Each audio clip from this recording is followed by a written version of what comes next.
Bravo à toi, je tenais à te féliciter parce que tu as fait le meilleur choix possible en cliquant sur cette vidéo, puisque tu t'apprêtes à faire x2 sur ton chiffre d'affaires à la fin de cette vidéo, sans avoir à avoir plus de rendez-vous en B2B, sans avoir à faire plus d'acquisitions, sans même avoir à augmenter tes prix, simplement en dupliquant les systèmes que je vais te partager, les systèmes de vente, de sales, de nurturing, de closing, les templates que j'utilise. Il est lundi 10h, j'ai passé tout mon week-end enfermé ici pour faire cette meilleure masterclass possible sur la vente. J'y suis depuis vendredi soir et je pense que j'ai enfin recensé toutes les choses que tu dois absolument avoir dans ton système de vente. Ça, c'est littéralement le sommaire de cette masterclass. Tu peux voir rapidement, il y a beaucoup de choses qu'on va voir ensemble parce que le gros problème que je vois, c'est que les personnes cherchent constamment à avoir plus de rendez-vous, cherchent constamment à vendre plus cher. Mais il suffit que tu passes de 20% de taux de closing, de taux de conversion en appel à 40% et rien qu'avec ça, tu peux faire x2 sur ton chiffre d'affaires.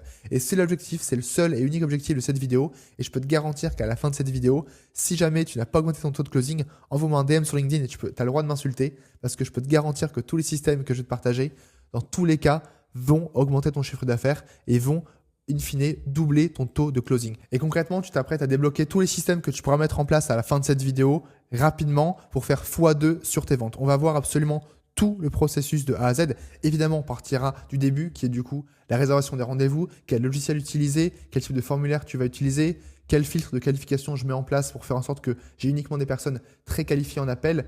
Quel est mon processus direct de taux de qualification pour faire en sorte que toutes les personnes qui viennent en appel pour l'accompagnement off-bound sont toutes présentes en appel et savent à l'avance exactement quelle est mon offre et sont déjà prêts à acheter. Je vais te partager du coup pour ça tous mes templates de nurturing, de qualification, pré-rendez-vous qui marchent pour n'importe quel business en B2B. Tu peux littéralement les copier-coller et on va les analyser ensemble. En un clic, tu pourras les copier-coller pour toi et faire en sorte que toutes les personnes qui viennent en appel, de 1, sont effectivement toutes présentes et de 2, savent déjà quelle est ton offre, sont déjà qualifiées et entre guillemets ont juste quelques questions à te poser et sont prêts à acheter, ont la carte bleue déjà avant même l'appel, ce qui est beaucoup plus simple pour la partie closing.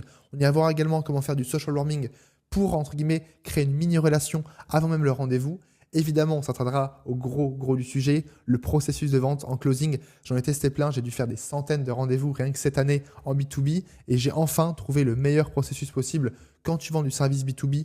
Peu n'importe ta niche, peu n'importe ce que tu fais, si tu es en B2B, je suis persuadé que c'est le meilleur système à suivre et je t'ai littéralement tout donné pour que tu suives à chaque fois dans ton rendez-vous, étape par étape, les questions à poser, les choses à dire en fonction de telle ou telle objection. On va voir du coup les différentes phases de l'appel, l'ouverture du cadrage, comment j'organise ça, comment je fais en sorte de créer une relation vraiment entre guillemets intime avec mon prospect avant même qu'on commence à parler de l'offre et de la vente. Ensuite, c'est quoi le framework que je vais utiliser pour poser les bonnes questions, pour aller trouver les objections réelles de mon prospect et pour évidemment passer du coup de 20% à 40% de taux de closing.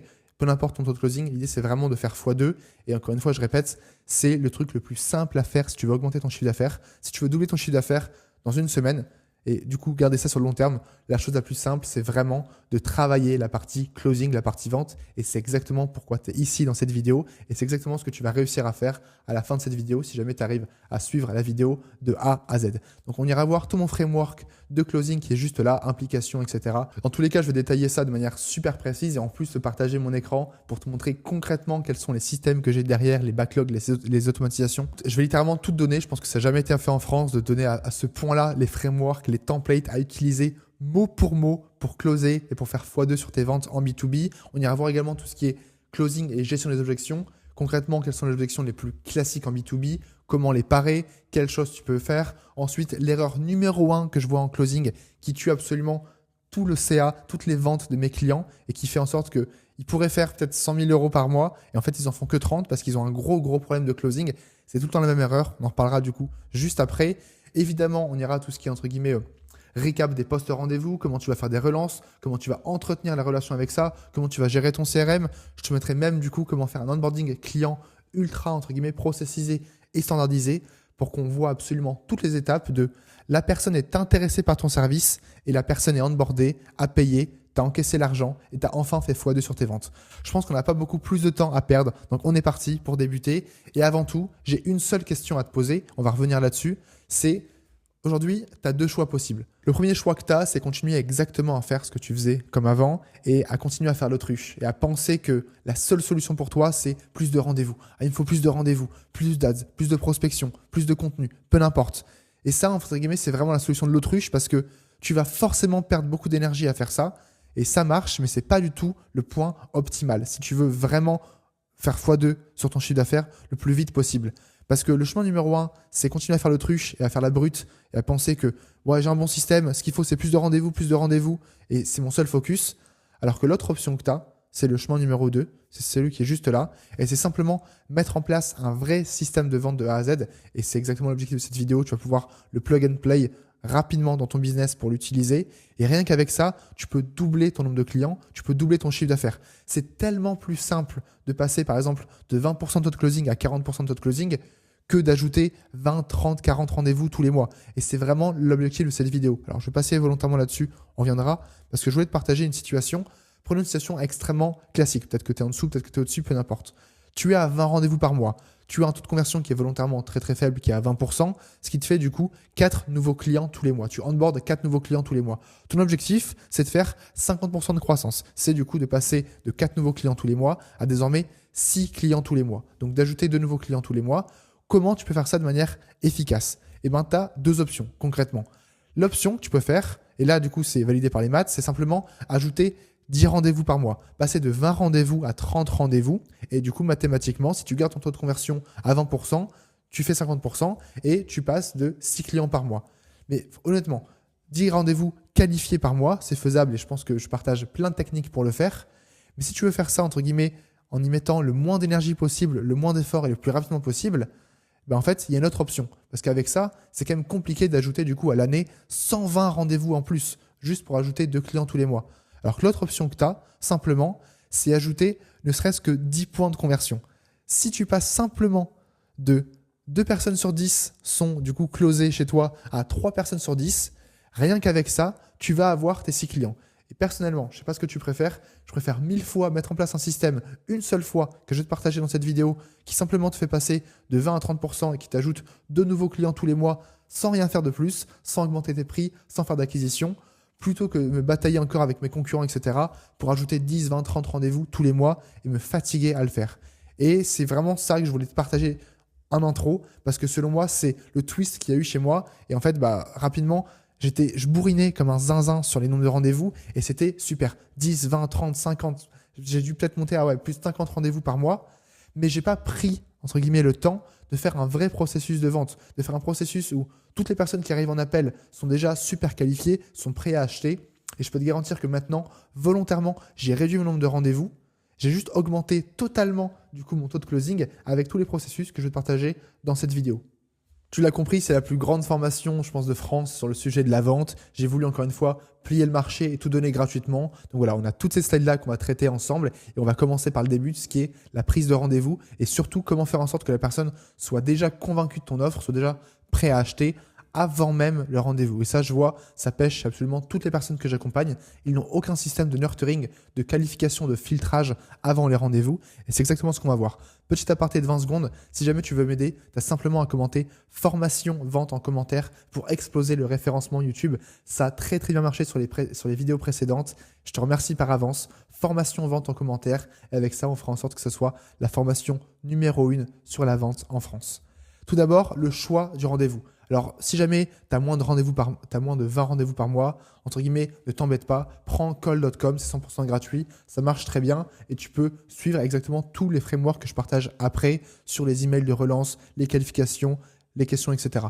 Dès que tu vas passer à plus de 20 rendez-vous par mois, il faut prendre iClose. Je n'ai pas de lien sponsorisé, il ne me paye pas, mais en fait, c'est le seul logiciel de prise de rendez-vous qui va littéralement te ramener de l'argent, qui va littéralement te ramener des clients. Parce qu'avec iClose, c'est le seul jusqu'à présent et il est utilisé par les plus grands. Alex Hormozy, les meilleurs du monde utilisent iClose et c'est pour une raison, c'est parce que c'est les seuls qui ont des settings automatiques. Toutes les personnes qui abandonnent la prise de rendez-vous, qui rentrent 1 ou 2 infos et ensuite qui arrêtent, je peux faire du setting automatisé sur ça. Et rien que ça, je pense que moi, ça doit me ramener, il me semble, 5-6 rendez-vous par mois de personnes qui abandonnent. Je les recontacte, ils reprennent rendez-vous. 5-6 rendez-vous, ça me fait taux de closing à 40%. Ça me fait déjà 2-3 clients. Alors, c'est rentabilisé, mais 1000 fois iClose. Et je vois trop de gens qui, entre guillemets, ne mettent pas du tout l'énergie nécessaire pour ça et qui prennent un Calendly ou un truc vraiment très, très simple. Là où iClose, tu as un setting automatique, relance intelligence, analyse et dashboard, etc. et des workflows optimisés vraiment très très très poussé Oui, ça coûte cher. Je pense que la version business est à 700 euros par an. Mais voilà, tu signes un deal, comme on est en B2B, c'est rentabilisé. Et je peux te garantir que tu vas signer au minimum un deal. J'en ferai une masterclass dédiée pour vous montrer exactement comment j'utilise iClose au sein de mon business. J'en ferai du coup une mini masterclass sur le school gratuit. Premier lien en description, tu as simplement à rejoindre. Tu auras accès à toutes mes ressources et évidemment, tu auras accès aux slides en 10 secondes. Tu as également des réglages essentiels à mettre dans ta page de réservation qui paraissent entre guillemets anodins mais qui font vraiment une grande importance sur ton taux de conversion. C'est simplement mettre maximum 4 jours, voire une semaine avec des créneaux ouverts, pas au-delà. Pourquoi ? Parce que dès que tu vas passer la barre des une semaine de délai entre la personne prend rendez-vous et la personne fait le rendez-vous, tu vas avoir un taux de show-up. Donc, taux de show-up, du coup, c'est le pourcentage de personnes qui sont présentes en appel qui va vraiment dégringoler. Moi, je le vois très bien. Dès que les personnes prennent plus de 7 jours entre le moment où ils prennent la décision de « Ah, Valentin est ultra intéressant, j'ai envie de savoir, j'ai envie d'avoir un appel avec lui » et ils ont l'appel. Si c'est plus d'une semaine, soit ils oublient l'appel, soit ils oublient pourquoi ils l'ont pris, etc.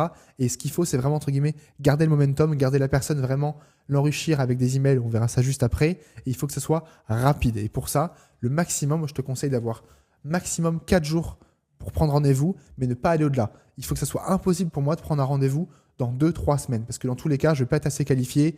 J'aurai d'autres choses qui vont se passer. Enfin, 2-3 semaines, c'est immense à l'échelle du business. Tout va très très vite. Je pense que tu le sais également. Donc, tu peux le tester. Prends rendez-vous en bas, je pense en description. Tu verras, tu as maximum 4 jours pour prendre rendez-vous. Et évidemment, il faut fixer les appels entre 30 et 45 minutes. Ça dépend vraiment, entre guillemets, de ton cycle de vente. On en parlera un petit peu plus tard sur la partie processus et template. Et ce qu'il faut, c'est absolument mettre au minimum 15 minutes de buffer entre chaque appel. Parce que si une personne a plus de questions que prévu, ou alors au mieux, si une personne est intéressée et veut commencer avec toi directement, il faut que tu puisses l'onboarder en direct. Moi, c'est ce que je fais et du coup, c'est la dernière slide de cette formation où je te montrerai comment j'ai onboardé mes clients de manière automatique. En gros, si jamais la personne me dit « Ok Valentin, vas-y, je rentre dans l'accompagnement off-bound », je sais exactement ce qui va se passer, j'appuie sur un bouton et tout se lance automatiquement. Et le mieux, c'est de faire ça en direct avec la personne à la fin de l'appel, si elle sait du coup à la fin de l'appel qu'elle veut travailler avec toi. Et pour ça, il faut toujours avoir entre guillemets 15 minutes de rab. Donc moi, ce que j'aime bien, c'est appel de 45 minutes, 15 minutes de pause au cas où, et ensuite t'enchaînes sur le prochain rendez-vous. Et ça, du coup, c'est valable pour n'importe quel logiciel de prise de rendez-vous. Enfin, les questions de formulaire. Alors, moi, elles sont très simples. Si jamais tu veux les voir en direct, tu peux aller checker, premier lien en description. Mais ce que je te conseille absolument, c'est déjà évidemment adresse mail, numéro de téléphone, surtout en général WhatsApp pour contacter directement la personne. Tout dépend après du coup, est-ce que ta niche est plus ou moins vieille ou pas. Mais WhatsApp, ça marche très très bien en B2B. Prénom, nom, évidemment. Une seule question ouverte parce que j'ai vu des formulaires avec 3, 4, 5 questions ouvertes et forcément, entre guillemets, soit la personne répond avec un mot parce qu'elle a la flemme d'écrire. Donc la règle que je te donne, c'est maximum une seule question ouverte. Et moi, ce que j'aime bien, c'est une question, entre guillemets, parlez-moi brièvement de votre business, offre, type de client, niveau de prix, etc. Au moins, on peut définir et j'ai les infos avant même d'aller en rendez-vous. Ce que j'aime bien, alors ça dépend vraiment, entre guillemets, de ton offre, c'est demander directement le chiffre d'affaires de la personne. Si jamais tu n'es pas à l'aise avec ça ou alors, entre guillemets, ton service ne se prête pas au chiffre d'affaires, tu peux quand même poser une question, nombre de clients, pricing, etc. Mais il te faut un truc ciblé. Et évidemment, s'il existe un moyen de vous aider, seriez-vous en mesure d'investir, oui ou non? Je te partagerai un petit peu plus tard différents templates de questions que tu peux utiliser en fonction de ta niche. Par exemple, si tu as une agence qui fait plus du service pur en mode SEO, souhaitez-vous recevoir un audit, oui ou non? Si la personne dit non, en général, tu sais que la personne va être beaucoup moins qualifiée. On en parlera juste après. Et voici en bonus les meilleures questions template à mettre dans votre formulaire de prise de rendez-vous. Par exemple, lien de votre site internet, si jamais du coup vous réalisez un audit personnalisé, si vous faites du SEO, de la ads, des sites web, ça marche super bien de du coup demander ça. Lien de votre compte Instagram, LinkedIn, par exemple, comment vous en avez connu, du coup pour vraiment comprendre l'acquisition, d'où viennent vos clients concrètement, ce qui est en général super intéressant. LinkedIn, SEO, recommandations, publicité, prospection, autres, et la personne doit le préciser. Alors ça, c'est un petit peu touchy, moi je ne le fais pas, mais tu peux également préciser le prix de ton accompagnement. Alors du coup, ce n'est pas du tout nos prix, mais imaginons que toi, tu as un accompagnement à 1 900 € par mois, tu peux préciser honnêtement, directement dans ton rendez-vous, voici nos prix, est-ce que ça pourrait être envisageable? Les gens le font beaucoup aux US, je pense qu'en France, ça ne passe pas parce que la mentalité, entre guillemets, n'est pas prête à directement donner ton prix avant même de vendre. Mais si jamais tu as beaucoup de rendez-vous qui ne sont pas qualifiés, ça peut être une option, préciser ton prix dans la page de prise de rendez-vous et demander si la personne, entre guillemets, trouve ça honnête. Et évidemment, comme je t'avais dit, si jamais tu as, entre guillemets, tout ce qui est service de prestation de service B2B, ça passe beaucoup par un audit. Tu peux demander si la personne souhaite recevoir un audit ou pas. Et par exemple, tu dis, si elle a dit oui, bon, bah, elle passe les rendez-vous. Par contre, si elle a dit non, elle est automatiquement disqualifiée. Et là, du coup, tu lui envoies un message sur WhatsApp ou alors un email ou un LinkedIn pour lui demander, écoute, j'ai vu que tu n'avais pas envie de recevoir un audit. Est-ce que du coup, tu trouves que c'est pertinent qu'on fasse un rendez-vous? Est-ce que tu veux de l'aide ou pas? Et ensuite, du coup, tu commences à parler. Moi, par exemple, là, si la personne me dit qu'elle n'est pas prête à investir, automatiquement, elle est requalifiée, elle est disqualifiée. Donc, du coup, c'est un questionnaire dynamique. Et ça, avec iClose, c'est très facilement faisable à partir de 20 € par mois. Pareil, si elle est en dessous d'un certain nombre de chiffres, enfin, en dessous d'un certain chiffre d'affaires, automatiquement, elle est disqualifiée et je la prends pas en appel parce que je sais d'avance que, entre guillemets, c'est pas ma cible. Et ça fait gagner beaucoup, beaucoup de temps, à la fois à la personne qui prend rendez-vous. Parce que si la personne arrive, que tu passes 45 minutes à essayer de faire du closing avec elle, lui poser des questions, et à la fin, en fait, elle te dit que son budget, c'était 300 €, et bien, en fait, tu aurais dû le savoir bien, bien avant. Et c'est pour ça qu'on met des questions qui ont un sens dans le formulaire de prise de rendez-vous. Enfin, les quelques règles vraiment que tu peux suivre dans tous les cas, si jamais tu veux t'amuser à faire ton propre formulaire de prise de rendez-vous. 5 questions minimum, en dessous les personnes ne seront pas assez qualifiées. Il te faut quand même des infos avant que tu passes en rendez-vous. 8 questions maximum parce qu'au-delà, du coup, ça va être trop long. La personne ne va pas prendre le temps de répondre au questionnaire. Et du coup, en général, c'est entre 5 et 8, c'est le mieux. Maximum 2 questions ouvertes, comme je te l'ai dit. Les gens n'ont pas le temps. S'il faut écrire ce qu'ils font, entre guillemets, c'est très compliqué. Donc, tu fais une question ouverte maximum et ensuite, si jamais tu vas avoir beaucoup d'infos sur la personne avant de prendre le rendez-vous, dans ce cas-là, tu lui demandes l'URL de son LinkedIn ou alors l'URL de son site web, par exemple. Ce que j'aime beaucoup, c'est les cases à cocher. Ça, tu peux en mettre beaucoup. Nombre de chiffres d'affaires, sources d'acquisition, etc. Cases à cocher, c'est sympa. Les gens, entre guillemets, aiment bien faire ça. Et enfin, moi, je trouve que c'est obligatoire d'avoir une question qui montre l'engagement de la personne. Par exemple, une case à cocher, oui, je serai présent au rendez-vous. Comme ça, si la personne n'est pas présente, vous avez, entre guillemets, une justification, lui envoyer un message. Bah, écoute, tu n'étais pas au rendez-vous alors que tu m'as dit que tu serais présent. Est-ce qu'on peut faire ça, du coup, dans les prochains jours pour vraiment engager la personne? Et le dernier élément que tu dois absolument intégrer, je pense que c'est le plus important à ton logiciel de prise de rendez-vous, c'est une page de redirection pour qualifier la personne et pour la booster, pour faire en sorte qu'elle soit déjà qualifiée avant l'appel. D'ailleurs, petit aparté, quand je te partage ça, entre guillemets, ce n'est pas des conseils théoriques, c'est que j'ai fait des A/B tests, j'ai eu parfois plusieurs calendriers avec plusieurs questions.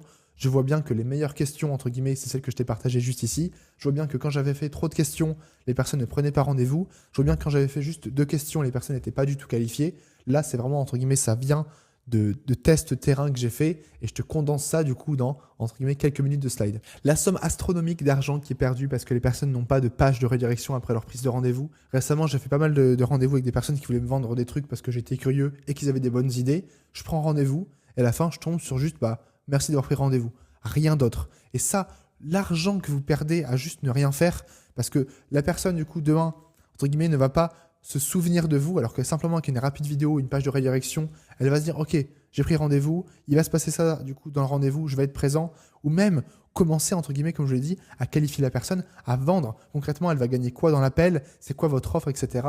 Et ça, c'est essentiel de faire une vidéo de remerciement de rendez-vous. Et pour ça, comment vous allez le faire? Le mieux, c'est de montrer votre visage, parce que vous allez quand même être en vidéo, en appel vidéo avec la personne. Donc le mieux, c'est entre guillemets de montrer déjà votre visage à la personne, sans entrer entre guillemets dans la psychologie de comptoir. Il faut que la personne vous voit plusieurs fois pour avoir confiance. Et moi, simplement, dès que les personnes qui prennent rendez-vous, tu pourras le voir, d'ailleurs, tu peux tester si jamais tu souhaites prendre rendez-vous, ils voient mon visage. Bon, moi, ils me le voient, parce que je suis sur YouTube, mais une personne, entre guillemets, qui n'est pas du tout connue, simplement montrer ton visage, dire écoute, merci pour ton rendez-vous, on se retrouve du coup dans quelques jours en appel, j'ai hâte qu'on échange ensemble. Simplement ça, psychologiquement, ça va commencer à créer une mini-relation. Ce que vous allez faire, en général, moi, ce que j'aime bien, c'est expliquer comment accepter l'invitation. Ensuite, rappeler l'importance de venir au rendez-vous et ce que la personne va gagner au rendez-vous. Par exemple, moi, c'est ce que je dis à tout le monde. Tous les rendez-vous qui sont pris, entre guillemets, les R1 pour l'accompagnement off-bound, c'est un consulting 100% offert en one-to-one avec moi pour que je t'aide concrètement dans tes problématiques et pour enfin faire x2 sur ton chiffre d'affaires. Et bien ça, je le rappelle ensuite en page de confirmation. Et à la fin, ce que j'aime bien, c'est partager des cas clients. D'ailleurs, si jamais tu veux tester, tu as simplement à télécharger la slide et du coup, tu auras le lien directement de ma vidéo de remerciement que tu peux littéralement copier-coller, ça ne me dérange pas. Copier le script, ça m'arrange. Et ce qui a eu un vrai impact du coup dans mes conversions, dans mes ventes, dans mon chiffre d'affaires, suite à la modification de ma page de redirection, c'est quand j'ai obligé entre guillemets les personnes à aller voir mon site avant le rendez-vous. Donc à la fin de ma vidéo, je dis clique ici, va voir offvente.fr, ça te prend 30 secondes, mais au moins tu comprendras concrètement comment on peut t'accompagner. Et ça, c'est essentiel de le faire parce que ça va, entre guillemets, t'éviter beaucoup de touristes. Et les personnes qui vont être qualifiées seront vraiment qualifiées parce qu'ils connaîtront à l'avance, entre guillemets, ton offre, tes conditions, ce que tu leur promets, comment vous allez bosser ensemble, etc. à condition qu'évidemment tout ça soit détaillé sur ton site. Ok, on part du principe que ça, c'est fini. Imaginons qu'on soit lundi, la personne a pris rendez-vous avec moi maintenant à 10h. Elle a eu du coup la vidéo de page de redirection, elle est passée sur mon site et on a un rendez-vous avec elle jeudi. C'est entre guillemets une aberration de ne pas utiliser ce temps-là, du coup entre lundi et jeudi, le temps entre la personne prend rendez-vous et la personne fait le rendez-vous, pour qualifier la personne, pour lui renvoyer de la valeur, pour lui envoyer des ressources, pour lui envoyer des cas clients. Et c'est vraiment là, entre guillemets, où le travail est beaucoup plus simple, parce que je t'en parlerai un petit peu plus tard quand je vais parler du coup de la partie framework de closing et la structure que j'utilise pour tous mes appels de vente. Mais je considère que je ne suis pas un excellent commercial, vraiment pas. Mais pour autant, avec tous les systèmes que je fais, j'arrive, je pense, à avoir des meilleurs taux de closing que beaucoup de concurrents. Pourquoi ? Parce que j'arrive à super bien qualifier la personne en amont. Quand la personne arrive en rendez-vous, elle ne commence pas à me poser des questions en mode « Ouais, mais est-ce que vous êtes pertinent ?» Elle ne commence pas à me poser des questions « Ouais, mais concrètement, c'est quoi la forme de votre accompagnement ?» Ça, elle le sait déjà à l'avance à travers du coup ma vidéo et surtout à travers mes emails de nurturing que les personnes reçoivent entre le moment où ils ont pris rendez-vous et le moment où ils font actuellement le rendez-vous. Alors pour ça, du coup, ça augmente 3 choses. Le taux de show-up, évidemment, ça permet de faire en sorte qu'un taux de show-up soit proche des 100%, ce qui est entre guillemets pas normal. Mais si tu as plus d'une personne sur 10 qui n'est pas présente en rendez-vous, c'est que tu as un vrai problème et que tu dois absolument faire ça.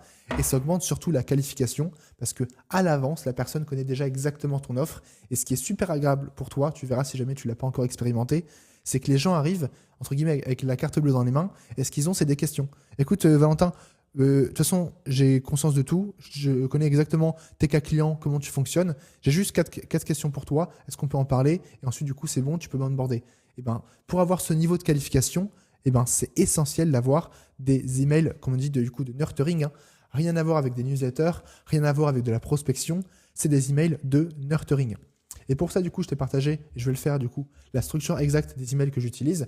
Ce qu'il faut comprendre, c'est qu'à chaque fois, je fais un email numéro 1 le jour J qui fait confirmation et remerciement. Encore une fois, si tu as pas envie de t'embêter, tu peux simplement copier-coller mon template, évidemment modifier peut-être le nom et l'utiliser pour toi.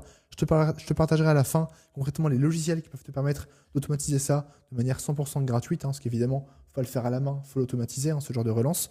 Ensuite, email 2, partage de valeur et cas client pour montrer concrètement ce que tu as fait avec la personne. Et moi, celui que j'aime vraiment beaucoup, c'est l'email numéro 3 en général que tu envoies juste avant le rendez-vous, qui parle de l'objection numéro 1. Ce que j'ai fait et ce que je te conseille vraiment de faire, c'est tu vas aller voir tes 10, 20, 30 derniers rendez-vous que tu as fait et qui n'ont pas closé, ou les personnes n'ont pas closé, et tu vas, entre guillemets, écrire à chaque fois l'objection qu'ils t'ont dit. Soit c'est trop cher, soit c'est pas le bon moment, etc. Et tu vas faire un email qui va parler précisément de ce milieu-là. Alors moi, c'est une objection très très particulière que je reçois tout le temps et je te montrerai exactement comment je l'ai contrée grâce à mon email numéro 3. Et enfin, du coup, email numéro 4, rappel jour J, hello first name, je rejoins l'appel dans 1 heure, voici le lien, à tout de suite. Et ça, du coup, évidemment, tu peux l'automatiser. Je te parlerai un peu plus tard, mais si jamais tu as iClose ou même call.com, tu peux simplement le faire manuellement, c'est intégré, l'automatiser sans aucun autre logiciel, c'est intégré normalement automatiquement à tous les logiciels de prise de rendez-vous. iClose est particulièrement bon là-dessus parce que tu peux aller très très loin. Voici mes templates d'email de nurturing que tu peux littéralement copier-coller si jamais tu es en B2B parce que c'est à chaque fois la même structure. Je vais forcément y passer très peu de temps parce que dans tous les cas, tu as le premier lien en description, tu rejoins la communauté of school et tu as les slides et tu peux littéralement copier-coller ça. Donc je ne vais pas forcément te lire ça à voix haute, mais à chaque fois, entre guillemets, c'est les templates que j'utilise pour tous mes nurturing de clients. Premier email numéro 1, confirmation et remerciement.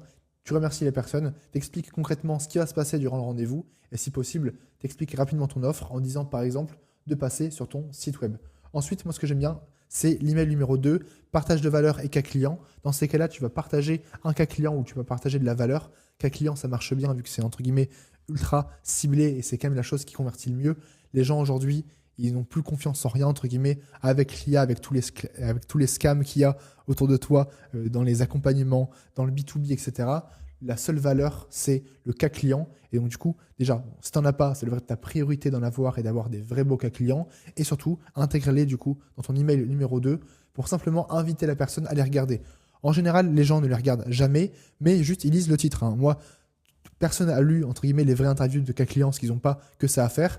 Mais ils se disent, OK, bon, il a ajouté 40 000 € en 2 mois. OK, bon, ça m'a l'air intéressant. Et ça leur suffit. Donc, en général, c'est quand même ce qu'il faut. Partage ton cas client. Moi, j'ai fait un petit peu plus de storytelling également pour raconter l'offre. Mais entre guillemets, c'est vraiment ce qu'il faut suivre.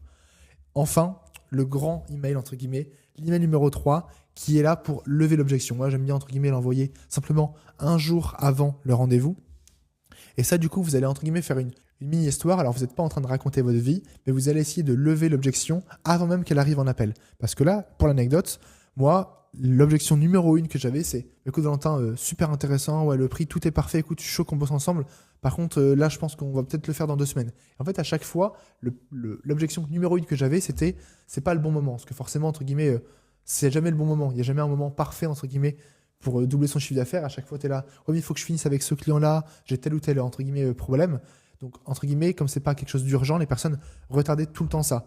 Et moi, ce qui a beaucoup changé, c'est que j'ai fait un email maintenant uniquement dédié à ça, où j'explique à la personne concrètement, et entre guillemets, je lève l'objection de « tu n'as pas le temps », et je le fais du coup avant même l'appel. Comme ça, voilà, en appel, je suis tranquille.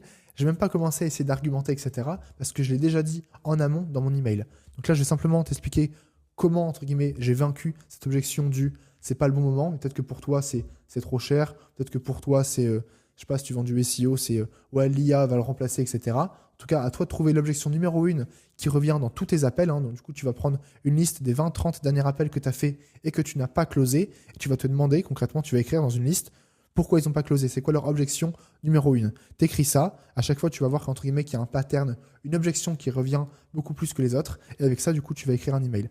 Et le template très simple que tu peux utiliser pour n'importe quel email qui, du coup, veut lever une objection, c'est quoi l'objection ? Tu requalifies, entre guillemets, l'objection et tu actives la personne. Dans le sens, l'objection, là, je dis concrètement, est-ce que je suis prêt ? Là, je l'ai vraiment nommé. Recadrage, en vrai, tu te poses la question, mais ça ne veut rien dire. Et l'activation, tu sens que tu vas aller plus loin, tu t'intéresses déjà au sujet que je partage, tu as déjà une activité de vente B2B qui tourne. Dans ce cas-là, si tu as ces critères-là, tu n'as aucune raison de ne pas commencer dès demain à te faire accompagner et à aller beaucoup, beaucoup plus vite. Et enfin, l'email numéro 4 qui est extrêmement simple, c'est juste, entre guillemets, le matin même de l'appel, simplement envoyer « Hello prénom, je rejoins l'appel dans 10 minutes, voici le lien de l'appel si besoin, à tout de suite, Valentin ». Ça marche très bien. Alors, comment tu vas pouvoir mettre en place ces systèmes de alerting ? Si jamais tu es débutant, tu peux directement passer par ton outil de réservation. Call.com, Lemcall, iClose, etc.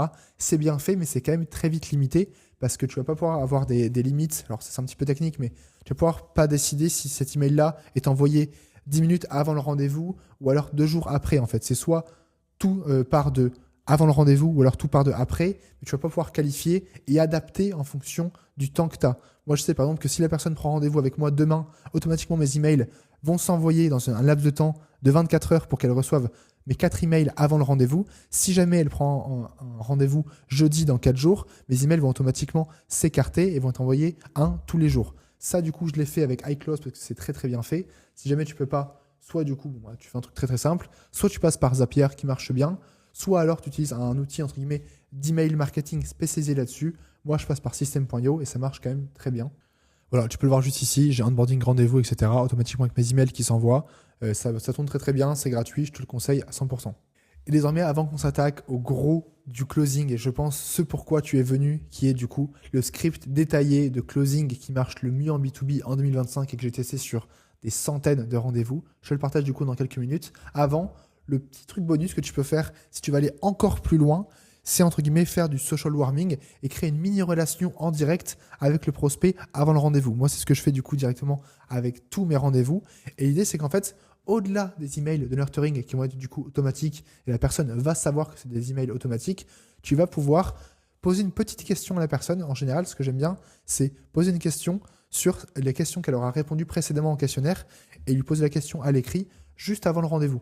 Soit tu passes par LinkedIn, par exemple, si c'est une cible entre guillemets B2B classique, soit tu passes par WhatsApp si jamais tu as une cible un peu plus jeune, un petit peu plus réactive. L'idée, en fait, c'est d'activer un autre réseau que celui des emails qui est déjà occupé par la partie nurturing et juste te poser une petite question pour que la personne entre guillemets, se souvienne encore une fois qu'elle a une discussion avec toi. Et encore une fois, ça paraît vraiment débile, mais il faut que la personne ait plusieurs points de contact avec toi avant pour avoir confiance et simplement qu'elle voit ta tête dans un email, enfin qu'elle voit ta tête dans une vidéo de confirmation, ensuite qu'elle reçoive quelques emails et qu'en plus de ça, elle reçoive un message très rapide sur LinkedIn qui te dit Hello prénom, toujours OK pour rendez-vous de demain, n'hésite pas à passer sur mon site pour jeter un coup d'œil. J'ai vu dans le questionnaire que tu as répondu telle chose, je me posais la question nanana, et ça du coup je le fais à chaque fois pour tous mes clients. Généralement je passe par WhatsApp, le matin même de l'appel, j'envoie entre guillemets exactement ce template là. En plus de ça, j'envoie une mini question très rapide qui fait référence du coup au formulaire qu'il a rempli sur iClose. Et rien qu'avec ça, je commence à avoir entre guillemets une mini-discussion et je dis ensuite, ok, pas de problème, écoute, on en parlera ce soir en appel, on en parlera du coup dans quelques heures en appel. Et rien que ça permet de créer entre guillemets de zéro une conversation. Si jamais selon toi, ça c'est de la psychologie de comptoir, et ben écoute, tu te trompes et tu perds vraiment de l'argent parce que entre guillemets aujourd'hui le B2B, t'as beau dire que les personnes sont rationnelles, en vrai c'est avant tout de l'humain, c'est avant tout de l'affect. Et pour ça, il faut avoir une bonne relation avec la personne. Et si tu veux te garantir d'avoir une bonne relation avant même que le rendez-vous a débuté, et dans ce cas-là, évidemment, fais le script de nurturing et surtout n'hésite pas à envoyer un petit message LinkedIn, WhatsApp avant le rendez-vous pour entre guillemets débuter la relation, débuter la confiance. Je pense que déjà ça, c'était une immense étape, mais évidemment, le gros du sujet, c'est maintenant comment vendre. Comment closer. Parce que là, si jamais tu as suivi, tu as mis en place tout ce que je t'ai partagé, la personne arrive en rendez-vous, elle connaît déjà à l'avance exactement ton offre, elle sait quels sont tes clients, elles sont entre guillemets, quelle est l'objection principale qu'elle pourra avoir, elle t'a déjà vu plusieurs fois via plusieurs canaux, elle a potentiellement confiance en toi, mais forcément, elle va arriver avec des objections, elle va arriver avec des a priori, et là, c'est ton travail de la closer. C'est ton travail de trouver exactement la meilleure manière, les meilleurs mots possibles pour entre guillemets associer le besoin, le problème de la personne à ta solution. Et pour ça, c'est pas juste hey, je suis né, je suis bon en vente, ah ouais, moi je l'ai à la chat. Non, il te faut des vrais systèmes, il te faut entre guillemets un vrai arbre de décision. Si la personne me dit ça, alors je lui dis ça, sinon je lui dis ça, etc. Et c'est exactement ce que je vais partager dans cette partie 2, qui est du coup le processus de vente, le processus de closing en B2B. On est parti pour que je te partage tous les processus que tu peux suivre de A à Z pour ton closing en B2B. C'est selon moi vraiment la meilleure méthode. Je l'ai testé sur des centaines d'appels de vente et à chaque fois, c'est la même structure qui revient et tu peux la dupliquer pour n'importe quel service B2B que tu vends. On va à la fois voir à chaque fois du coup la structure des appels. Concrètement, quelles questions tu peux prendre, copier-coller et intégrer dans ton appel. Tu peux même du coup copier-coller ces slides et au fur et à mesure de ton appel, les mettre comme ça en rappel et avancer progressivement au cours de ton appel et passer les slides une par une et poser les bonnes questions à ton prospect pour avoir le meilleur script de conversion. Et à la fin, je te montrerai l'erreur numéro 1 en closing. On est parti. Il fait un peu plus sombre, mais j'ai plein d'énergie et on va attaquer la phase 1 qui est l'ouverture et cadrage. Et en général, c'est là où il y a des gros problèmes parce que sans entrer dans, encore une fois dans la psychologie de comptoir, les premières minutes sont quand même décisives. Il faut que ce soit toi qui montres concrètement. Alors là, j'ai écrit leadership, ça peut être un petit peu bullshit dit comme ça. Il faut quand même que tu montres, entre guillemets, comment l'appel va se passer. Il faut que ce soit toi qui décide de comment l'appel va se passer. Et pour ça, il faut absolument que tu présentes à l'avance exactement les étapes que vous allez suivre durant l'appel et surtout ce qui va se passer après. Ce qui va se passer après l'appel, je peux déjà en parler au début de l'appel, mais avancer à 3 étapes essentielles que tu dois suivre pour n'importe quelle vente en B2B. Tout d'abord, icebreaker simple. Moi, ce que j'aime bien, c'est poser une question à la frontière entre le pro et le perso. Alors, ça peut être simplement, entre guillemets, où est-ce que tu vis, où est-ce que tu es installé, ou alors une question plus personnelle, si jamais du coup vous avez pu voir une info sur son LinkedIn par exemple. Et là, très rapidement, vous allez pouvoir catégoriser la personne selon 2 profils. Ceux qui vont dire ouais, je vis à Paris, point. Du coup, dans ces cas-là, ok, la personne est rationnelle, elle n'est pas là pour parler, c'est bon signe. Je passe à la suite et du coup, j'enchaîne sur la suite du processus qu'on va voir juste après. Ou alors la personne commence à dire ouais, alors en fait, avant j'étais à Paris, mais là je suis en vacances, etc. Et là, ça veut dire que c'est entre guillemets une autre typologie de personne qui est plus axée sur le contact humain. Et dans ces cas-là, si vous voyez que la personne fait ce genre de réponse, vous allez prendre quand même quelques minutes pour expliquer vous également où est-ce que vous vivez. Enfin, bref, entre guillemets, se mettre sur le même ton de la personne. Et c'est super important. On n'est pas là pour, entre guillemets, faire copain-copain avec la personne. Mais moi, tout le temps, je pose une question, encore une fois, entre la frontière pro-perso. Et j'ai à chaque fois deux types de réponses. C'est à chaque fois 50%. La personne me répond sèchement, ok super, ça veut dire qu'elle est pro-business, elle n'a pas le temps, elle est rationnelle, moi j'aime bien, je suis comme ça, on continue. Si la personne commence à me raconter sa vie, eh ben, je vais raconter un petit peu la mienne pour la mettre à l'aise et pour ensuite passer à la suite des étapes. Encore une fois, comme je vous ai dit, ce qu'il faut, c'est cadrer l'appel. Concrètement, qu'est-ce qui va se passer? Moi, typiquement, ce que je fais dans tous mes appels, écoute, dans un premier temps, je vais simplement t'aider le plus possible, tu vas m'expliquer tes problèmes et ensemble, on va voir, entre guillemets, la meilleure stratégie possible pour toi de développement en B2B. Et enfin, si jamais tu es qualifié, je pourrais te parler de l'accompagnement off-bound et comment on pourrait t'aider sur le long terme pour t'accompagner dans tes résultats, par exemple. Et là, concrètement, la personne sait que voilà, il va se passer ça, ensuite il va se passer ça. Il ne faut vraiment pas laisser la personne arriver en rendez-vous et là, elle balance tes questions, elle balance au bout de 5 minutes, ouais, c'est quoi votre prix, etc. Il faut vraiment que ce soit toi qui cadre l'appel. Et enfin, dernier détail super important, vérifiez que la personne connaît votre offre et est OK avec votre offre. On n'est pas là pour pitcher votre offre. Moi, à chaque fois, dans n'importe quel appel, au tout début, la première question que je fais, c'est « Ok, juste, on a un accompagnement, est-ce que c'est OK pour toi ?» Et pourquoi je pose cette question-là? Parce que me dis pas que ça t'est jamais arrivé. Tu vas passer 30-40 minutes à vraiment mettre de l'énergie avec la personne, comprendre ses besoins, creuser. Et à la fin, la personne va te dire « Ah, mais en fait, vous faites ça ?» Et en fait, c'est pas du tout ce qu'elle voulait. Par exemple, quand j'avais une agence, la personne va dire « Ah, en fait, vous êtes une agence, ah, moi, je voulais être coaché, donc ça marche pas du tout. » Ou à l'inverse, du coup, maintenant, où parfois les personnes me disent « Ah, en fait, c'est un accompagnement, mais moi, je voulais juste déléguer à 100%. » Et ça, c'est une erreur de débutant. Donc, dès le début, vous devez au moins comprendre que la personne a compris votre offre. Si vous vendez du service SEO, il faut qu'elle sache concrètement que à la fin de l'appel, si elle est intéressée, vous allez lui montrer un devis de prestations SEO. Pas de formation, pas de coaching, pas de site web, non, du SEO. Ça, c'est super clair. Prenez le temps de le faire, sinon vous allez perdre beaucoup de temps avec des personnes pas qualifiées et vous vous rendez compte que seulement à la toute fin qu'ils ne sont pas qualifiés. Enfin, c'est donc là, l'icebreaker, de toute façon, 2-3 exemples dans tous les cas, je ne vais pas forcément passer là-dessus. Vous pouvez simplement lire les slides et les utiliser. Première chose, c'est la situation, comprendre la situation. Alors, c'est extrait du coup de 4 lettres qui sont le SPIN, c'est entre guillemets le template le plus classique possible en prospect, enfin en acquisition B2B, en closing B2B. Je l'ai un petit peu modifié avec les questions que moi j'apprécie poser, du coup en tout cas en France, en service B2B. Tout d'abord, tu vas essayer de comprendre le maximum le business de la personne, donc de manière très très simple. Tu peux me résumer ton business, tes offres, tes cibles, etc. Évidemment, ça entre guillemets, ça se change en fonction du service que tu vends. Moi, je pose ces questions-là parce que l'accompagnement est ciblé chiffre d'affaires. Si jamais, du coup, tu as un autre objectif avec ton client, évidemment, tu auras des questions différentes. Mais il faut d'abord, entre guillemets, passer dans une situation de comprendre la situation, comprendre tout, comprendre ses clients, comprendre sa cible, comprendre qu'est-ce qu'il fait. Et ce que j'aime bien, moi, c'est ces 3 questions-là. Donc, alors, typiquement, canaux d'acquisition, entre guillemets, c'est pas important pour toi, parce que moi, c'est, entre guillemets, un sujet important. Ça l'est certainement pas pour le service que tu vends. Mais, entre guillemets, demander dans le service que tu vends, peu n'importe lequel, qu'est-ce qu'il fait actuellement, qu'est-ce qui a le mieux marché pour eux et qu'est-ce qui n'a pas réussi. Et le qu'est-ce qui n'a pas réussi, il est ultra important parce que si tu ne poses pas la question, la personne n'osera pas te dire que, imaginons que tu vends des services vidéo, elle n'osera pas te dire qu'en fait, il y a un an, ils ont bossé avec une agence vidéo et qu'ils ont perdu 5 000 € et qu'ils n'ont eu aucun résultat. Si tu ne poses pas la question de concrètement qu'est-ce qui a échoué pour vous, elle ne te le dira pas ça. Alors que pour autant, la seule entre guillemets raison pour laquelle aujourd'hui le prospect avec lequel tu es en rendez-vous n'est pas intéressé, c'est juste parce qu'il s'est fait entre guillemets traumatiser par une agence entre guillemets qui était très très mauvaise et du coup il a peur entre guillemets de se refaire arnaquer. Et ça, il faut vraiment le comprendre en posant les bonnes questions et en posant notamment la question quelles sont les choses que tu as faites qui ont échoué par rapport à mon expertise. Autre type de question que j'aime bien, c'est surtout sur l'objectif. Comprendre c'est quoi l'objectif numéro 1. Parce que vous allez voir juste après, du coup, on va enchaîner sur la partie 2 et tout va se baser sur l'objectif du prospect. Concrètement, qu'est-ce qu'il veut? Et ça, c'est beaucoup plus complexe que ce que les gens pourraient penser parce qu'on se dit, bon, bah, on est en B2B, la personne veut plus de chiffre d'affaires. In fine, tout le monde veut plus de chiffre d'affaires, mais ce n'est pas forcément leur objectif numéro 1. Est-ce que ce qu'ils veulent, c'est économiser du temps? Est-ce que ce qu'ils veulent, c'est gagner entre guillemets en sérénité? Est-ce qu'ils veulent juste avoir plus de CA? Est-ce qu'ils veulent avoir plus de clients? Est-ce qu'ils veulent pricer plus cher?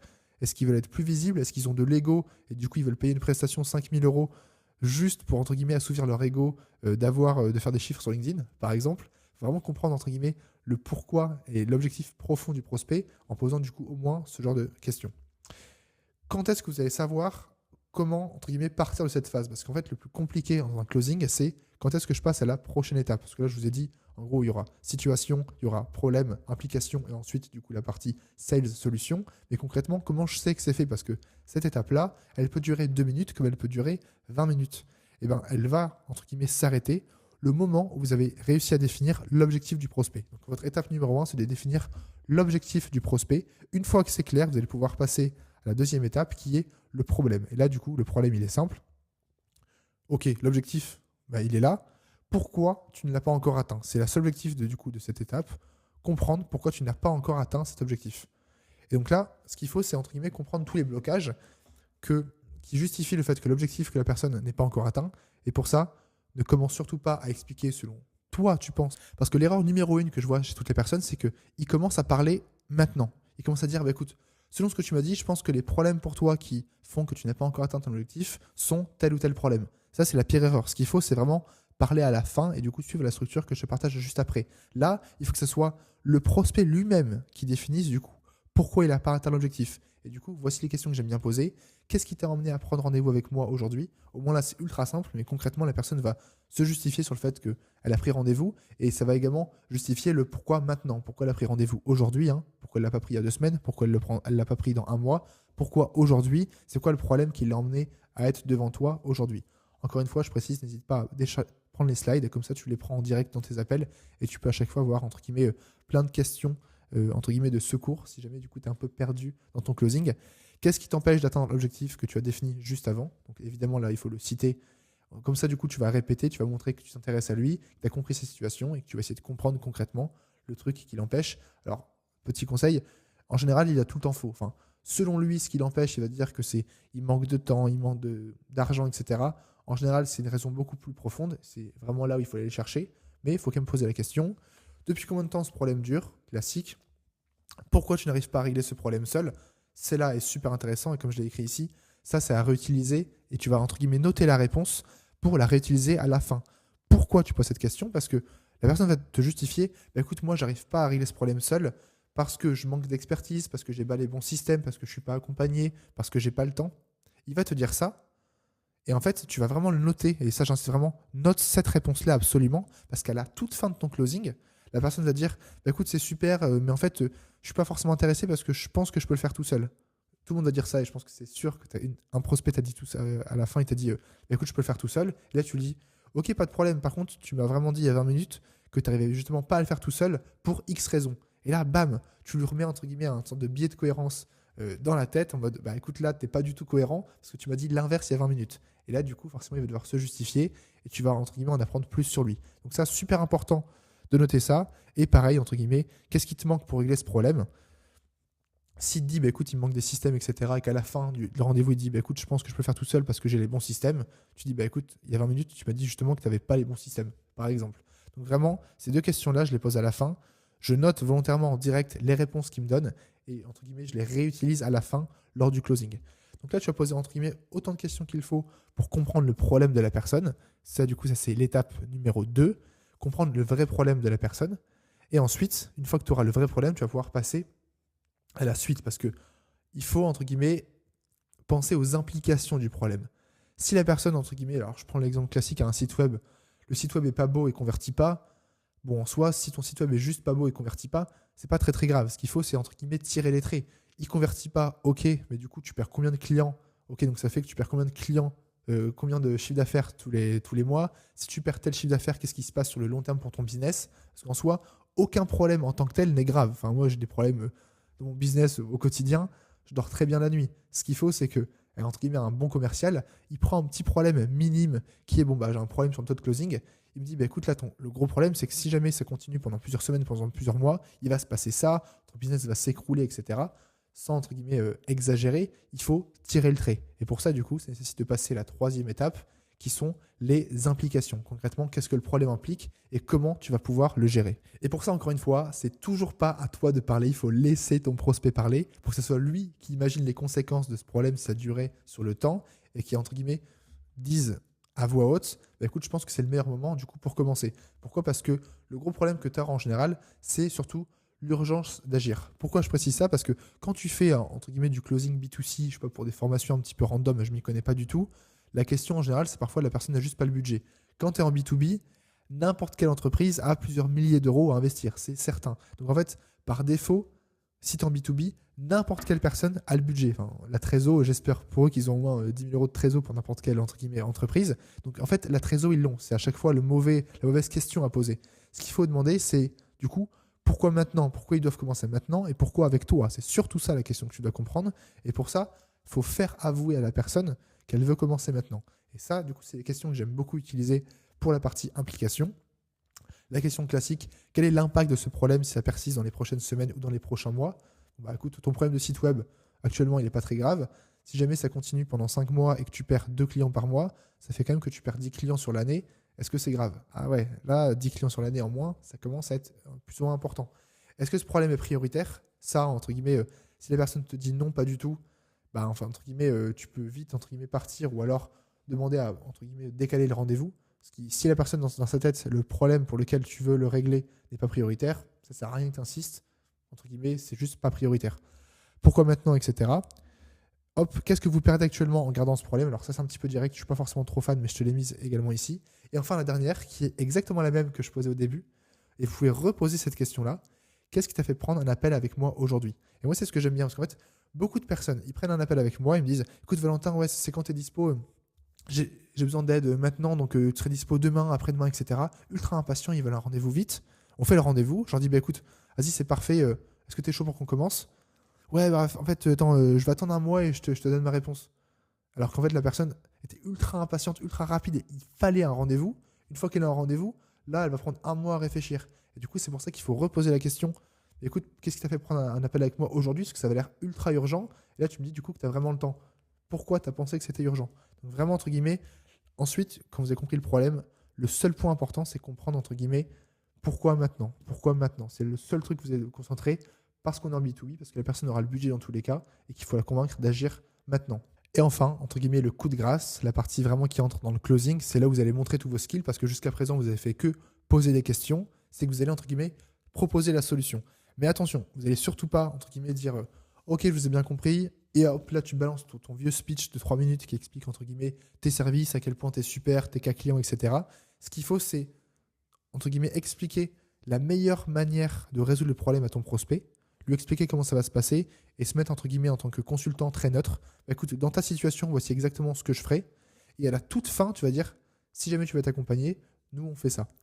Mais avant ça, ce qu'il faut, c'est au moins faire un rapide recap de ce que tu as compris et surtout demander l'autorisation. Alors moi, je trouve ça trop puissant de faire ça. Ce que tu vas faire à chaque fois, et tu vas vraiment, entre guillemets, marquer un ton, tu vois, un ton solennel, c'est ce que j'ai écrit juste ici, vraiment calme pour montrer, entre guillemets, une différence d'un coup dans l'appel.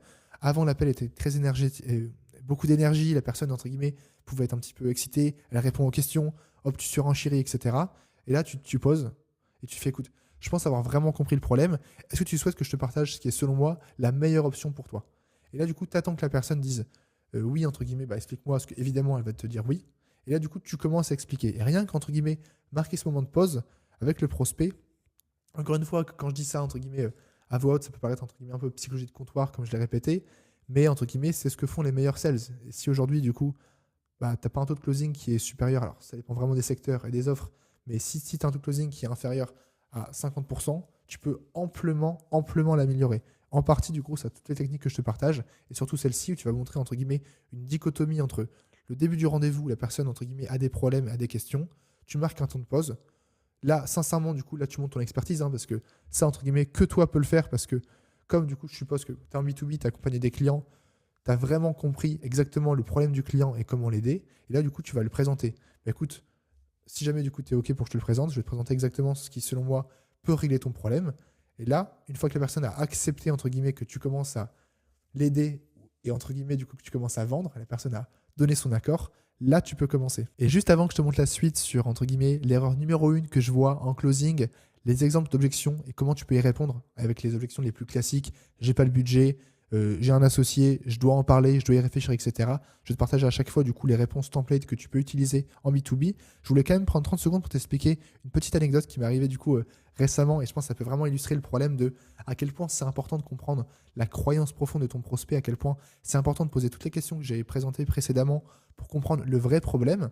Parce que j'ai une agence SEO, ils ont été extrêmement forts en sales. Ils voulaient me vendre, entre guillemets, des services, je sais plus, à 3 000 euros par mois pour faire du SEO, du coup, pour mon accompagnement. Ce qui, en soi, pourquoi pas. Ils ont passé 40 minutes à me poser, du coup, toutes les questions que j'ai présentées ici. Ils ont quand même bien suivi le framework qui était plus ou moins similaire au mien.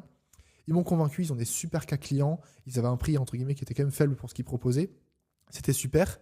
Mais le seul truc qu'ils n'ont pas fait, et du coup, c'était l'erreur fatale, ils n'ont pas compris quel était mon problème. Le problème numéro 1, c'est que je suis persuadé que le SEO, dans mon cas, ça ne m'aidera jamais. Alors, c'est ma conviction, entre guillemets, personnelle. Je suis persuadé que dans mon cas, le SEO ne me rapportera aucun chiffre d'affaires. Et du coup, ils ont beau m'expliquer que c'est les meilleurs, que leurs concurrents sont nuls, qu'ils ont les meilleurs cas clients. En fait, peu n'importe, je ne suis pas convaincu que le SEO, ça marche. Alors qu'à l'inverse, et du coup, forcément, ils ont perdu 45 minutes, moi aussi, ça n'a servi à rien. Alors qu'à l'inverse, si le fondateur de cette agence SEO avait été smart et avait suivi du coup ce processus, il aurait compris qu'il fallait d'abord, entre guillemets, comprendre quelle est la croyance, le problème que j'ai. S'il avait passé 45 minutes à m'expliquer pourquoi, dans mon cas, le SEO, ça pourrait super bien marcher, donc là, il ne se vend pas du tout, il ne parle pas du tout de lui, il m'explique en 45 minutes pourquoi le SEO, dans ma situation, c'était la meilleure chose à faire pour mon acquisition. S'il avait fait ça, j'aurais pris son truc à 3 000 euros, mais en 1 minute. Il m'avait dit, bah, écoute, t'es OK, t'es convaincu? Oui, voici le prix, j'aurais signé. Mais il ne l'a pas fait. Et encore une fois, c'est vraiment le gros problème. Ne proposez pas à chaque fois votre solution et votre pitch. vous allez vendre la croyance, entre guillemets, de votre service. Il faut d'abord que la personne soit convaincue que le SEO, c'est la meilleure chose à faire pour elle. Et une fois seulement qu'elle est convaincue et qu'elle vous dit vraiment, bah écoute, je pense que le SEO, c'est la meilleure chose pour moi, là vous dites, bah écoute, ça tombe bien, on est excellent là-dessus, on est parti. Et là, j'aurais signé. Mais il ne l'a pas fait, il a perdu un client, et du coup, je suppose qu'il doit perdre des dizaines de clients tous les mois si jamais il continue avec ce pitch, entre guillemets, et ce script qui ne marche pas du tout. On enchaîne sur cette anecdote. Là, tu as un petit récap, tu pourras le retrouver. Toute la phase de closing et de gestion des objections. Là, ok, tu as fait ton pitch, tu as expliqué un petit peu, du coup, tu as suivi les phases précédentes, et maintenant, la personne, entre guillemets, a des objections. Déjà, tranquille, calmos, c'est une très bonne chose que la personne ait des objections. Si jamais elle n'en a pas, ça veut dire qu'elle n'est pas intéressée. Une personne qui, à la fin, quand tu lui dis ton prix ou ton offre, te dit ok, ouais, super, et qu'elle te dit rien d'autre, c'est mauvais signe en général. À l'inverse, si elle commence à dire ouais, mais est-ce que vous avez des cas clients et c'est quoi votre système pour tel ou tel processus, là, c'est bon signe, ça veut dire qu'elle est intéressée. Donc arrêtez, entre guillemets, d'être saoulé par les questions et les objections. C'est entre guillemets la meilleure chose qui peut vous arriver en appel de vente. Et je t'ai recensé les objections qui reviennent le plus souvent en B2B, et je pense que toi aussi tu dois les vivre au quotidien, qui sont du coup la classique, le temps, le budget, la confiance, le décisionnaire. Et voici exactement comment je les gère. Typiquement, si la personne te dit je ne suis pas le seul décisionnaire, je dois en parler à mon associé, qui est vraiment le truc classique, dans ces cas-là, premier réflexe, tu planifies un rendez-vous quelques jours après avec l'associé. C'est vraiment le truc numéro un. Et ça paraît logique, mais en fait, quand je pense à des clients, ils sont là. Bah écoute, je sors d'un rendez-vous, mais il m'a dit qu'il allait en parler à son associé. Et du coup, j'attends qu'il en parle à son associé. Bah oui, c'est ça. Et c'est vraiment, entre guillemets, la truc de facilité pour toutes les personnes. Ouais, je vais en parler à mon associé. Au final, l'associé, il est jamais mis au courant. Ça ne marche jamais, ce genre de choses. Donc pour ça, il faut vraiment, entre guillemets, prendre par la main la personne et directement lui dire, bah écoute, dans quelques jours, on fait un call, même si c'est 10-15 minutes. Au moins, on fait ça avec toutes les personnes décisionnaires de l'appel, ce qui sera beaucoup plus simple. Et d'ailleurs, petit tips, si jamais la personne te dit directement au début de l'appel qu'elle a un associé, tu peux déjà dire dès le début de l'appel, bah écoute, dans tous les cas, on a prévu un temps, donc là, on va poser des questions, je vais essayer de t'aider le plus possible, mais je préfère te dire qu'à la fin, je préfère qu'on prenne dans tous les cas 15 minutes pour que je présente vraiment mon offre et mes prix. Comme ça, on sera tous présents lors de l'appel avec ton associé, ce sera beaucoup plus simple. Moi, quand la personne, entre guillemets, alors je le fais plus, mais entre guillemets, je le conseille à beaucoup de clients qui ont des offres, entre guillemets, vraiment étiquettes. Si la personne te dit au début qu'elle a un associé, tu vas faire le rendez-vous de manière classique. Par contre, au niveau d'annoncer le prix, tu vas dire que tu préfères faire un appel, même si c'est 15 minutes pour parler de l'offre et des prix, et intégrer l'associé dedans pour un R2. C'est vraiment le truc minimum. Si jamais tu ne le fais pas, dans tous les cas, tu ne pourras jamais signer parce que la personne va toujours se cacher derrière. Oui, mais je dois en parler à mon associé. Et à la fin de l'appel de vente, si la personne vous dit j'ai besoin d'y réfléchir, les deux options que vous allez devoir checker, c'est est-ce qu'elle ment ou est-ce qu'elle me dit la vérité. Et pour ça, la meilleure question à poser, c'est ok, pas de problème, je comprends qu'une décision à B2B ne se prend jamais à chaud, mais concrètement, qu'est-ce qui vous empêcherait de travailler avec nous demain matin, par exemple? Et dans ces cas-là, si vous posez cette question, vous allez avoir deux types de réponses. Soit la personne va vous dire bah écoute, sincèrement rien, il faut juste que j'y réfléchisse parce qu'en général, je prends 24 heures à réfléchir à une décision. Dans ces cas-là, c'est une très bonne nouvelle, c'est-à-dire que la personne est vraiment qualifiée, vous avez fait votre travail exactement comme il le faut. Vous allez suivre du coup le processus de qualification, de nurturing que je vous partage juste après, et on est bon. Mais si la personne vous dit ouais, tout est parfait, j'ai besoin d'y réfléchir, que vous posez la question, ok, dans ce cas-là, mais qu'est-ce qui vous empêche de travailler avec nous, par exemple, demain matin, et que la personne commence à dire bah en fait, ce qui m'empêcherait, c'est là, vous allez comprendre que vous n'êtes pas allé au bout, entre guillemets, de votre partie pour creuser les problèmes, et vous allez devoir encore continuer l'appel. Parce que si la personne commence à se justifier là-dessus, ça veut dire que je dois y réfléchir, c'était un écran de fumée, et qu'il fallait continuer à creuser. Parce que l'immense problème qu'on a en B2B, c'est que les gens sont trop polis. Quand tu es en B2C, les personnes te disent ouais, ta formation c'est de la merde, ta formation elle est trop chère, peu n'importe quand tu fais des choses comme ça. Quand tu es en B2B, les gens sont trop polis, et ce qu'ils te diront à chaque fois, c'est ah, j'ai pas la trésor. Ah, j'ai besoin d'y réfléchir. Ah, faut en parler à un associé. Ils te diront jamais le vrai problème. Ils te diront jamais la vraie raison pour laquelle ils n'ont pas envie d'acheter ton offre. Et c'est vraiment à toi, avec le bon script, d'aller justement trouver cette raison, d'aller trouver le problème qui fait en sorte qu'ils n'ont pas encore passé la carte bleue, qu'ils n'ont pas encore acheté. Parce que voilà, le problème, c'est que les gens en B2B sont beaucoup trop polis. Ils préfèrent te dire j'ai besoin de trésor, j'ai besoin d'y réfléchir, plus jamais te répondre, te ghoster pendant des mois. C'est comme ça que ça marche en B2B. Et c'est à toi d'aller à l'encontre de ça, de poser les bonnes questions pour vraiment comprendre là où ça coince. En parlant du coup de là où ça coince, la troisième objection, la plus classique, ouais, ça coince un petit peu niveau budget, franchement, votre offre est parfaite, mais je trouve ça un peu trop cher. Et ça, du coup, dans ces cas-là, vous avez encore une fois deux options. Donc moi, ce que j'aime bien, c'est, à part le budget, tout vous semble bon pour qu'on commence, parce qu'il faut vraiment s'assurer que le budget, c'est le vrai problème. Parce qu'en fait, par défaut, comme j'ai dit juste avant, les gens sont trop polis en B2B. Et la question la plus simple, moi, et je l'ai déjà fait, quelqu'un essaie de me vendre un truc, son truc c'est de la merde, ça marche pas, j'ai pas confiance, il a des mauvais cas clients. La seule truc que je vais lui dire, c'est écoute, j'ai pas le budget. Comme ça, bon, j'ai pas le budget, tu m'embêtes plus, t'as rien à dire là-dessus, hop, voilà, je te laisse tranquille. Et il faut vraiment, du coup, si la personne vous dit ça, un peu comme du coup l'objection précédente, poser la question pour essayer de comprendre si soit la personne a vraiment pas le budget ou elle trouve ça vraiment trop cher, sinon votre offre est parfaite. En général, si jamais elle vous dit ça, c'est que vous allez peut-être trouver un terrain d'entente, etc. Par contre, si la personne vous dit, alors si vous posez la question, ok, donc on est d'accord qu'à part le budget, tout vous semble parfait. Et là, encore une fois, on va dire, bah, en plus du budget, je trouve que ça coince. Et là, du coup, vous allez pouvoir continuer le closing. Donc vraiment, méfiez-vous de ça. Le ça coince niveau budget, c'est rarement le cas en B2B. Ça cache en général une autre objection.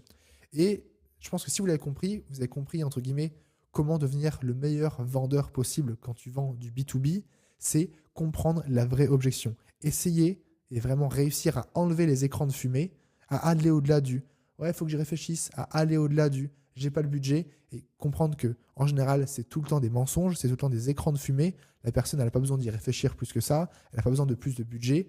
Si jamais elle n'a pas encore bossé avec toi, c'est parce qu'elle n'est pas convaincue, c'est parce qu'il y a un problème concrètement dans ton offre et c'est à toi de le découvrir en posant les bonnes questions et entre guillemets en adaptant et en trouvant le parfait milieu entre le besoin du prospect et ta solution. On en revient toujours à la même chose. Et comme j'ai commencé à te le dire, l'erreur numéro 1 en B2B, c'est de croire à la première objection, c'est de se faire avoir par les écrans de fumée qui sont en général c'est pas le bon moment, j'ai pas le temps, j'ai pas le budget, il faut que j'y réfléchisse, je dois en parler à mon associé. Comme je l'ai dit, c'est vraiment le plus gros problème. Et si jamais tu devais retenir qu'une seule chose de cette masterclass sur la partie closing, c'est à chaque fois qu'une personne te donne une objection, essaie de creuser grâce du coup aux questions que je t'ai présentées précédemment pour comprendre si c'est la vraie objection. Le jour où tu connaîtras la vraie objection de tous tes prospects, forcément ton closing va exploser parce que tu pourras correctement te justifier. Parce que la personne, quand elle te ment et qu'elle te dit j'ai pas le budget, bah toi, entre guillemets, comme un con, j'ai envie de dire, tu passes 20 minutes à expliquer pourquoi le budget il est rentable, pourquoi vous n'êtes pas cher comparé à la concurrence. Sauf qu'en fait, le problème, c'est pas le budget. Le problème, c'est quelque chose que tu ne sais pas parce que tu n'as pas posé les bonnes questions. Et c'est pour ça que je voulais faire cette masterclass entre guillemets sur le script de closing ultime parce que évidemment, tu n'auras jamais un taux de closing de 100% parce que c'est mathématique, tu ne peux pas en avoir. Évidemment, il y a des personnes pour lesquelles tu n'arriveras pas à comprendre profondément leurs objections, les problèmes et tu ne sauras pas concrètement les aider. Et dans ces cas-là, bah, c'est pas grave, juste entre guillemets, fais du follow-up, comme on verra juste après, fais des bonnes relances et peut-être qu'ils seront qualifiés à un moment ou à un autre. Mais en tout cas, je peux te garantir qu'en suivant le script que je t'ai partagé, avec les questions, avec les mécaniques que je t'ai partagées, tu ne peux que augmenter ton chiffre d'affaires et augmenter ton closing parce que tu arriveras à enlever progressivement les écrans de fumée des personnes qui te mentent en B2B parce que ça fait partie du principe. Tout le monde ment en B2B et c'est à toi d'essayer de déceler la vérité. Et désormais, le call est fini et là vient le moment de la relance, vient le moment du recap. Et si jamais tu penses qu'à la fin du call, entre guillemets, ton travail est fini, détrompe-toi. Peu importe si le call s'est bien passé ou alors c'est très mal passé, peu importe, il faut absolument que tu suives le processus de recap de rendez-vous et de relance. Alors ça, c'est une autre mise en situation, donc tu peux le voir ça sur les slides. Tout d'abord, il faut absolument un recap post-rendez-vous. Donc là, c'est un email ou un message, peu importe, un WhatsApp que tu envoies directement après le rendez-vous. Tout d'abord, avec envoyer le replay de l'appel. Il faut que la personne, elle puisse, si jamais elle le souhaite, en un clic, taper un mot-clé dans le replay de l'appel et avoir accès au moment où vous en avez parlé. Si jamais tu ne recordes pas tes appels, c'est une erreur. Commence dès maintenant. C'est gratuit si tu utilises Loom. Il y a des centaines, entre guillemets, d'outils qui permettent de le faire. C'est super important, à la fois pour toi, pour avoir une trace des appels. Parfois, j'appelle des gens, enfin, je fais des R2 avec des gens, je les ai eus il y a 1 an. J'ai aucune idée, entre guillemets, de ce qu'on s'est dit. Hop, je tape son prénom. En 10 secondes, j'ai un récapitulatif de ce qu'on s'est dit. C'est ultra pratique, il en faut absolument un. Donc, utilise déjà un replay pour enregistrer tes appels. Et à chaque fois, au moins, ça fait une excuse pour faire un petit message de recap à la fin de l'appel. Merci pour ton temps, prénom. Voici les prochaines étapes. Je te mets le replay de l'appel si tu en as besoin, si tu as besoin d'en partager avec tes associés, etc. Ce que j'aime beaucoup, c'est partager également des ressources directement. Alors, peu importe, ça peut être entre guillemets des ressources un petit peu classiques, un cas client, etc. Si jamais tu n'as pas des formations comme moi ou des vidéos YouTube. Mais c'est toujours sympa d'envoyer une petite ressource, même si l'appel, entre guillemets, s'est mal passé, pour dire, écoute, tu m'as parlé de ça, je pense que ça peut t'aider, donc je te partage telle ou telle chose. En général, ça marche vraiment très très bien. Donc, envoie toujours une petite ressource et essaye entre guillemets de la personnaliser en fonction de ce que tu as dit à la personne en rendez-vous. Et évidemment, clarifie les prochaines étapes. Si la personne t'a dit « Ouais, bah écoute, je vais réfléchir, mais franchement, D'ici 2 semaines, je pense que je te donne une réponse. Mot pour mot, tu vas dire, bah, écoute, comme promis, comme prévu, j'attends ton retour dans 2 semaines. Si jamais j'en ai pas, je te recontacterai. Et tu écris ça noir sur blanc. Si jamais tu as déjà fixé un R2, et évidemment, si jamais tu veux faire un R2, il faut le fixer en direct, durant le rendez-vous. Si jamais tu quittes l'appel et la personne te dit ouais, on se fait un rendez-vous, à bientôt, tu peux être certain que tu la verras jamais. Donc si jamais du coup le R2 est déjà fixé, tu vas remettre noir sur blanc, on se retrouve à telle date, telle heure. Et enfin, le gros tips, c'est faire les nurturing, les relances. Mais le gros tip, c'est pas ça, parce qu'entre guillemets, tout le monde sait qu'il faut le faire, tout le monde galère, tout le monde n'est pas très régulier. Ce que tu vas faire à la fin de chaque rendez-vous, c'est que tu vas écrire concrètement 3 relances que tu pourrais faire à cette personne dans 1 mois, dans 6 mois et dans 1 an. Donc à moi, à chaque fois, même si ça me prend 1 minute, dès que je suis en call, premier réflexe, voilà, hop, j'appuie sur quitter le mythe et directement je vais dans le CRM et j'écris 3 relances parce que du coup je suis à chaud, je viens de parler avec la personne, des choses que je pourrais lui dire du coup dans 6 mois. Et ça fait tellement toute la différence parce que c'est impossible pour toi, si tu te fais juste entre guillemets dans n'importe quel CRM, tu peux mettre notification relancer la personne après 1 mois, relancer la personne après 3 mois. Ça marche pas, enfin tu vas juste faire hello, comment ça va depuis le temps, etc. Ça ne marche pas. Alors que si tu te forces à écrire à la fin de l'appel les 3 relances les plus qualifiées avec des questions précises, par exemple, là je sors d'un appel, la personne m'a dit qu'elle lançait une nouvelle offre fin septembre, et ben, je vais écrire du coup à relancer, hop, le CRM, à relancer le 29 septembre, hello, comment ça s'est passé ton lancement de ta nouvelle offre. Ça, aucun concurrent pourra le faire parce que septembre c'est dans 6 mois et la personne directement va maintenant recevoir un message ultra pertinent. Je me dis, attends, mais comment il s'en rappelle? Comment le gars, il se rappelle qu'il y a 6 mois, je lui ai dit que j'allais lancer mon offre maintenant? Comment il se rappelle que j'allais recruter un CDI en décembre? Donc, à chaque fois, à la fin de l'appel, tu vas noter tes relances et tu vas noter, entre guillemets, le petit texte associé à la bonne date pour à chaque fois faire des relances ultra pertinentes pour que la personne voit à quel point tu lui donnes de l'importance. Et du coup, un exemple de séquence vraiment classique, par exemple, c'est 2 semaines après le rendez-vous et le prénom lors de notre appel, tu m'avais mentionné que tu étais sur le point de signer un gros contrat vers mi-octobre. Où en es-tu de ce côté-là? Donc là, typiquement, follow-up à court terme où tu vas rappeler ce que la personne t'a dit. Encore une fois, les gens, entre guillemets, sont tellement habitués à un niveau de vente terrible en mode t'as un sales, il arrive, il te vend des trucs et ensuite il te fait des relances automatiques. Que quand tu commences à avoir des vraies relances pertinentes, les gens sont vraiment surpris et c'est là où ça fait la différence. Là, typiquement, après 2 semaines, tu mentionnes une actualité. Après 1 mois, tu dis que la personne, par exemple, lançait une nouvelle offre. Donc là, tu as une excuse. Et après 2 mois, écoute, tu m'avais dit que ton objectif, c'était d'ajouter 30 clients avant le 20 décembre. Est-ce que tu as déjà réussi à atteindre ce cap? Et ça, en général, au moins, la personne pourra se justifier et tu pourras potentiellement repousser vers un R2 si la personne est de nouveau qualifiée. J'espère que cette astuce pourra t'aider parce que pour moi, elle a vraiment tout changé. Je suis passé de faire des relances classiques, ce que tout le monde fait ou alors ce que tout le monde oublie, à avoir des vraies relances personnalisées qui ont un vrai but, qui servent à quelque chose et qui à chaque fois relancent la discussion. Et enfin, le petit bonus que je voulais donner en plus, c'est si la personne te dit oui. Parce qu'il faut également être prêt. Et normalement, si tu suis du coup le processus, la personne à la fin de l'appel peut te dire ouais, ok, vas-y, bah, c'est bon, on commence. Et dans ces cas-là, il ne faut pas que tu commences à dire ok, super, bah, dans ces cas-là, soit on prévoit une autre date pour une réunion d'onboarding, soit ok, dans ces cas-là, il faut m'envoyer tel document. Ce qu'il faut, c'est que tu aies un lien seul à envoyer avec un onboarding client qui soit déjà processisé. Pour ça, ce qu'il faut, alors tu peux l'automatiser ou non, c'est pas très grave. Il faut déjà pouvoir le faire en direct au rendez-vous. Si la personne te dit qu'elle est OK pour commencer, pour lui dire OK, bon bah écoute, je t'envoie la signature du contrat, je te crée la facture, j'ai entre guillemets un moyen, un formulaire pour collecter toutes les infos essentielles dont j'ai besoin pour toi. Si jamais il y a des accès logiciels, des accès plateformes à donner, je t'envoie un lien, tu remplis un questionnaire et tu as tout. Il faut vraiment tout centraliser pour demander comment je fais en sorte que la personne ait toutes les informations possibles sur l'accompagnement, sur le service que tu vends et qu'elle ne soit jamais dans le flou. La pire chose qui peut arriver, c'est qu'un client soit dans le flou et qu'il ne sache pas quoi faire. Et comment, à l'inverse, moi, je peux le plus vite possible avoir toutes les infos dont j'ai besoin pour mon client. Donc, par exemple, en faisant des formulaires détaillés pour tous tes onboarding clients. Et moi, ce que je fais en plus, du coup, ce que tu fais, c'est que tu peux également faire une rapide vidéo avec un Notion qui détaille exactement merci de commencer à travailler avec nous. Voici exactement ce qui va se passer dans cet onboarding client. Voici ce qui va se passer demain. Voici ce qui va se passer dans les prochains jours, dans les prochaines semaines, dans les prochains mois, pour que ce soit super clair pour la personne. Et il faut être prêt à envoyer ça en un clic si la personne te dit OK, je suis chaud. Parce que si jamais elle te dit je suis motivé, on commence à bosser, et que là tu mets 4 jours à répondre, que tu lui dis OK, bah écoute, pour commencer à bosser, envoie-moi tous ces documents, ça, entre guillemets, ça peut être vraiment compliqué. Donc, petit bonus. Vraiment, je te conseille de faire absolument un onboarding client avec tous les éléments que je t'ai écrits juste ici. Et enfin, dernière slide, si jamais tu es jusque-là, je pense que tu peux au minimum commenter simplement formation vente en commentaire pour exploser le référencement YouTube. Encore une fois, tu as toutes les slides en première description. Si jamais tu veux prendre un rendez-vous avec moi, tu sais comment ça marche. Je te remercie pour l'attention. N'hésite surtout pas à me faire, en plus du coup de ce commentaire formation vente, un autre commentaire sur, entre guillemets, quels sont les points que tu as appréciés, surtout quels sont les points qui manquent, quels sont les points que tu aurais aimé que je détaille. Je ferai sûrement du coup une version 2 beaucoup plus poussée de la masterclass vente.